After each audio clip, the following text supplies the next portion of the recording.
Hi, everybody. Thanks for joining us for Virabhadrasana 3, one of the great challenging balancing postures we do in our sequencing in our classes. And there's a couple different benefits I'd like to talk about with this particular pose before we try it together today.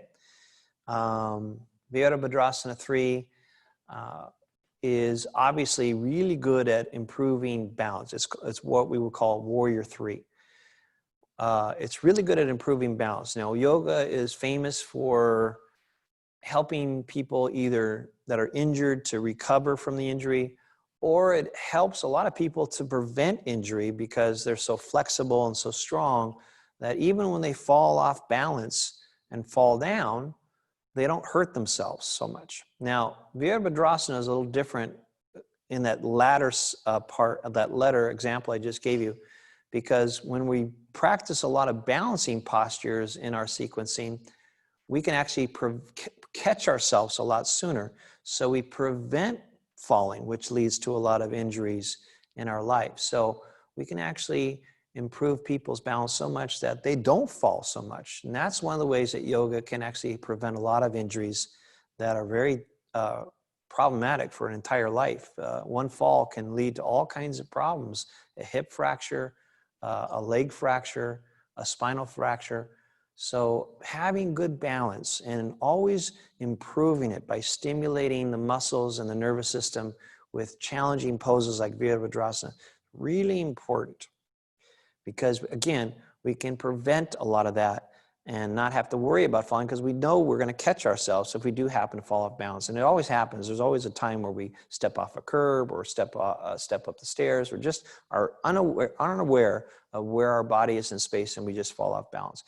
And this is another thing that Virabhadrasana does. It increases what's called proprioception, your body's awareness in space. So when you practice Virabhadrasana 3 a lot, you have a greater sense of how your body is in space a lot of the time. And that reinforces even on movements off the mat when you go outside. So what do you need for Virabhadrasana 3? Well, we need some flexibility in your hamstring and your gluteus maximus muscles, these muscles that line the back of your leg. Flexibility in the calf muscle too, because it requires a hip hinge and it requires the body being pretty parallel with the floor. We also need pretty good quad strength. Our quads need to be strong enough to stabilize our knee. So do our calf muscles, by the way. So it's a combination of flexibility and strength of all these muscles that support us on the back of our leg and the front of our leg. We also need pretty healthy back muscles, because our back muscles are going to have to hold us out parallel to the floor, which your back muscles are not used to. They're used to holding us upright like this, but holding ourselves out in the air like this, whole different game for your back muscles. And the opposing leg, whichever leg we happen to be lifting, we want lots of glute strength and hamstring strength to help create a nice lengthened leg. So again, this is a great posture, not just for flexibility training. It's a great posture to strengthen and has all those other benefits I talked about. So why don't we try Virabhadrasana 3? We're going to go ahead and stand up. And even though some of you may be able to go right into it without any props, let's just try with a prop today. Let's bring our fingertips onto a prop. Notice she's putting them right under her shoulders, so go ahead and step up a little closer. Your shoulders are right over it. Yep. And I actually want her to come onto her fingertips. And please notice that the blocks are on their tallest side. So her spine is pretty parallel with your hip. Now, if you tend to have a little shorter arm length than what Freda has here, then you're going to need to bend the knee more. So you can bend the knees and drop the hips lower if you needed to make them parallel. With her knees relatively straight, she has no problem. She's pretty parallel with the floor. Now she's going to shift her weight. Stay on the fingertips if you can. She's going to shift her weight onto her left leg. She's going to lift her right leg into the air. Now this is Virabhadrasana 3 right here. And you can see that we're really stretching her hamstring muscles, her calf muscles, her quads are working really hard, glutes are working hard, hamstring on the back of this leg, and she's dorsiflexing, so lots of good strengthening the calf muscles.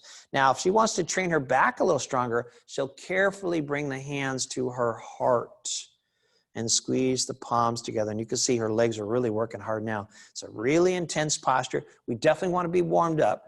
Getting right into the pose right away, we need some warm-ups for forward bends and back bends and things like that. So shoulder blades a little closer, down, Try to drop the right hip. The right hip's going to want to turn up. Left hip goes back. Now put the fingertips back down. Put the right foot back on the floor. And let's just stand up for a second. Okay? Well, there's a lot of ways to get into it. We can step into it. So why don't we try it a different way? Let's step back. And let's do the other side. So we're going to do our right foot this time. So let's step out with our, we just did that side. We are going to step out with our right foot. The hands are going to start here. Now we have those blocks there, so if we want to, we can go back to using the blocks like I just showed you. And that's a great way to do it in classes where you're practicing and you don't want to take your hands off the floor. Let's use the blocks like I just demonstrated.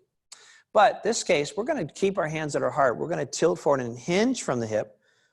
Good. It's a nice way to enter it because we can really gauge our balance nicely and we can really apply the muscle contraction slowly.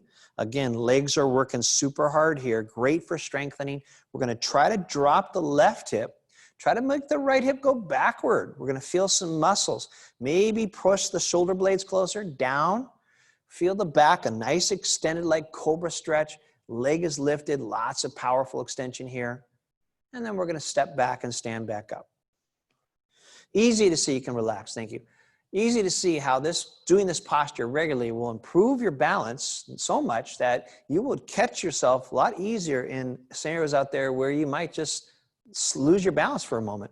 And like I said, falls can become very serious if we can't catch ourselves in time and at least fall to the ground in a safe way, or if we could perhaps even catch ourselves before we fall to the ground. That's even better. So please make this part of your practice. We do it a lot in our classes. Use it in our class. Try to do it regularly in your practice. Really good posture for improving proprioception, flexibility, strength, and improving that balance. Thank you, yogis. Namaste.